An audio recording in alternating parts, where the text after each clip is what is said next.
আসসালামু আলাইকুম ভিউয়ার্স, চলে আসলাম আপনাদের মাঝে নতুন আরেকটি ভিডিও নিয়ে। আজকের এই ভিডিওতে আমি আপনাদেরকে দেখিয়ে দিব যে কিভাবে এক ফোন থেকে আরেক ফোনে এমবি ট্রান্সফার করতে পারবেন বা আপনার ফোন থেকে আপনার বন্ধুর ফোনে কিভাবে এমবি ট্রান্সফার করবেন। তো চলুন কথা না বলে ভিডিওটা শুরু করা যাক। সো এই কাজটি করার জন্য প্রথমেই চলে যাবেন আপনাদের ফোনের প্লে স্টোরে। যাওয়ার পর এখানে আপনার যেই সিম ব্যবহার করেন সেই সিমের অ্যাপ্লিকেশনটি এখান থেকে ইনস্টল করতে হবে। ধরুন আপনি যদি রবি সিম ব্যবহার করে থাকেন তাহলে রবি সিমের অ্যাপ্লিকেশনটি এখান থেকে ইনস্টল করে নেবেন, বা আপনি যদি জিপি সিম ব্যবহার করে থাকেন তাহলে জিপি সিমের অ্যাপ্লিকেশনটি এখান থেকে ইনস্টল করবেন। তো যেহেতু আমরা রবি সিম ব্যবহার করতেছি, রবি অ্যাপ্লিকেশনটি ইনস্টল করব।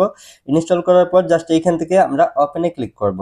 ওপেনে ক্লিক করার পর ভিউয়ার্স একটু নিচের দিকে আমরা স্ক্রল করব, নিচের দিকে চলে আসব। নিচের দিকে আসার পরে এখানে একটা সেটিং আপনারা পেয়ে যাবেন। এখানে একটু স্ক্রল করলে আপনারা গিফট নামে একটা সেটিং পেয়ে যাবেন। ঠিক আছে, এই যে আমি আপনাদেরকে দেখিয়ে দিতেছি, এইখানে দেখুন গিফট নামে একটা সেটিং আছে, জাস্ট এখানে আমরা ক্লিক করব।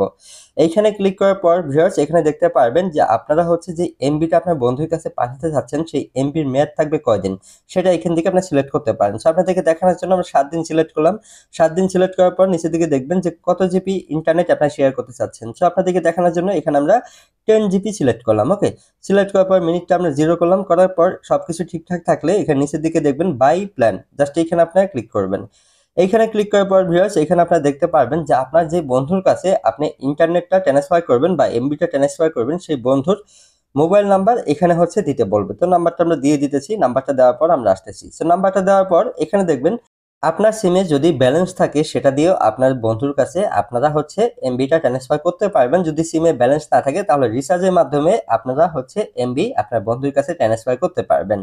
তো যদি আপনার সিমে ব্যালেন্স না থাকে তাহলে এখানে দেখবেন রিচার্জের মাধ্যমে বিকাশ এবং কি নগদ এইগুলোর মাধ্যমে আপনার সেই কাঙ্ক্ষিত বন্ধুর কাছে আপনারা এমবি ট্রান্সফার করতে পারবেন বা পাঠাতে পারবেন খুবই সহজে।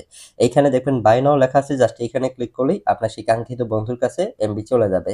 তবে এইখানে একটা গুরুত্বপূর্ণ কথা বলে রাখি, আপনাদের মধ্যে অনেক ভাই বলতে পারেন যে ভাই রবি সিম থেকে বা রবি অ্যাপ থেকে কি গ্রামীণ সিমে আমরা এমবি ট্রান্সফার করতে পারবো? না ভাই, আপনার রবি সিম থেকে রবি সিমই ট্রান্সফার করতে পারবেন বা জিপি সিম থেকে জিপি সিমেই ট্রান্সফার করতে পারবেন।